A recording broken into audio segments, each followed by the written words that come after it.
चलो विद्यार्थी मित्रों स्वाध्याय 4.3 दाखला नंबर 2 दाखला नंबर 2 ની અંદર મિત્રો બે પેટા આપને આપ્યા છે કેનું મૂલ્ય શોધો। બે ગુણની અંદર આ દાખલો પૂછાય છે બે ચાર એની કિંમત શોધવાની છે। તો રકમ વાંચીએ તો દાખલા નંબર 2 દ્વિઘાત સમીકરણના બીજ સમાન હોય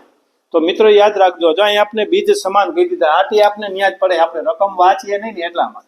બીજ સમાન હોય તો ડી આપણે 0 મળશે। तो केनु मूल्य शोधो। तो पहला तरत ज a बराबर 2 b बराबर x ना 6 गुण तो k अने c बराबर 3 c बराबर 3 सूत्र मूको तो d बराबर b नो वर्ग माइनस 4 गुणा a गुणा c आवी लखी सको तमे अथवा 4ac। चलो d ની જગ્યાએ મિત્રો જો બીજ સમાન હોય તો d 0 હોય बराबर b એટલે k નો વર્ગ અને 4 ગુણ્યા 2 ગુણ્યા 3 a એટલે 2 અને c એટલે 3 તો 0 બરાબર k નો વર્ગ માઈનસ 4 તો 8 ને 8 તેરીને 24 8 તેરીને 24 24 આ બાજુ લઈ લ્યો મિત્રો અથવા પદ ફેરવી નાખો તમને નો ખ્યાલ પડતો તો k નો વર્ગ માઈનસ 24 બરાબર 0 24 ને ઓલી બાજુ લઈ જાઓ તો k નો વર્ગ બરાબર 24 અહીંયા વર્ગ કાઢ નાખો તો વા વર્ગમૂળ મિત્રો કરવું પડે બરાબર 0 તો ખરા સોરી બરાબર 0 ના મળે k નો વર્ગ બરાબર 24 તો અહીંયા વર્ગમૂળની અંદર 24 બે ભાગ પાડો મિત્રો તો શું મળશે બે ભાગ 6 ચોક 24 8 તેરી 24 થાય 12 દુ 24 થાય પણ આપણે પૂર્ણ વર્ગ સંખ્યા મેળવી એટલે 4 ગુણ્યા 6 4 ગુણ્યા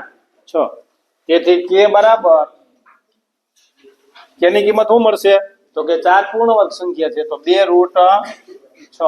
तो के आपने મળશે 2√6। 4.3 દાખલા નંબર 2 અને દાખલા નંબર 2 ની અંદર પેટા નંબર 2 એટલે કે બીજું પેટા દ્વિઘાત સમીકરણના બીજ સમાન હોય તો કેનું મૂલ્ય શોધો। તો અહીં તો સમીકરણ જ નથી પહેલા હું મૂલ્ય મેળવું તો પહેલા સમીકરણ બનાવો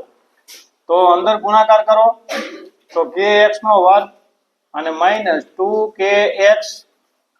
અને વત્તા 6 બરાબર 0। હવે આપણે સમીકરણ મળી ગયું એટલે વિવેચક એટલે કે d મેળવવાનો છે વિવેચક d બરાબર b નો વર્ગ માઈનસ 4ac સૂત્ર પહેલા મૂકી દેવાય ખ્યાલ ના પડે તો હવે આપણે ખબર પડી જાય a મેળવવાનું છે તો a એટલે x ના વર્ગનો સહગુણક a મળે b મેળવવાનું છે તો b બરાબર x નો સહગુણક તો માઈનસ 2k જો એ પ્લસ ભૂલે ચૂકે ન મુકાઈ જાય ધ્યાન રાખજો c એટલે અચળ પદ મિત્રો તો કે 6 બસ b નો વર્ગ એટલે માઈનસ 2k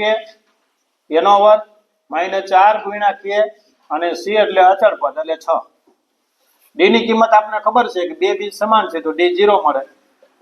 તો 0 બરાબર 2 નો વર્ગ એટલે 4 અને k નો વર્ગ એટલે k નો વર્ગ એટલે 4 k નો વર્ગ